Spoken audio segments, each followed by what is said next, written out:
కత్తి తీసి శ్రీ విష్ణు రూపాయ నమశివాయ. తిరుమలలో స్వామికి ముందున్న గడపని కులశేఖర పడి అని పిలుస్తారు కదా. కేరళలో ఒక మహారాజు కులశేఖర ఆళ్వారు గారు ఆ గడప కింద మారిపోయారు. ఆళ్వార్లో ఆయన 5వ ఆయన. అదేమిటండి మహారాజు గడప కింద మారడం ఏమిటి అంటే ఆయన ఒక చిత్రమైన కథ.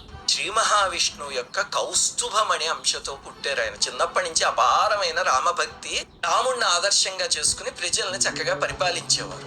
ఆయన రామాయణం వింటూ పరవశించిపోయేవారు. రాముడికి కానీ సీతమ్మకి కానీ ఏదైనా కష్టం వచ్చిందనుకోండి ఆయన హృదయం ద్రవించిపోయేదంటే. ఒకసారి రామాయణం వింటూ ఉంటే ఖరదూషణాదుల్ని శ్రీరాముడు ఒంటరిగా వధించే సన్నివేశం వస్తుంది కదా.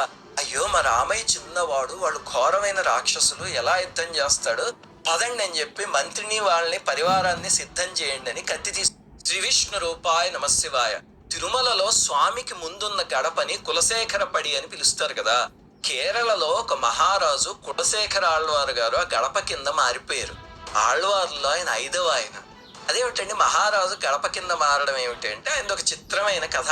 శ్రీ మహావిష్ణువు యొక్క కౌస్తుభమణి అంశతో పుట్టారు ఆయన. చిన్నప్పటి నుంచి అపారమైన రామభక్తి, రాముణ్ణి ఆదర్శంగా చేసుకుని ప్రజల్ని చక్కగా పరిపాలించేవారు.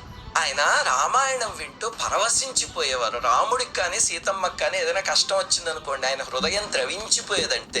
ఒకసారి రామాయణం వింటూ ఉంటే ఖరదూషణాదుల్ని శ్రీరాముడు ఒంటరిగా వధించే సన్నివేశం వస్తుంది కదా. అయ్యో మా రామయ్య చిన్నవాడు, వాళ్ళు ఘోరమైన రాక్షసులు, ఎలా యుద్ధం చేస్తాడు, పదండి అని చెప్పి మంత్రిని వాళ్ళని పరివారాన్ని సిద్ధం చేయండి అని కత్తి తీసి శ్రీ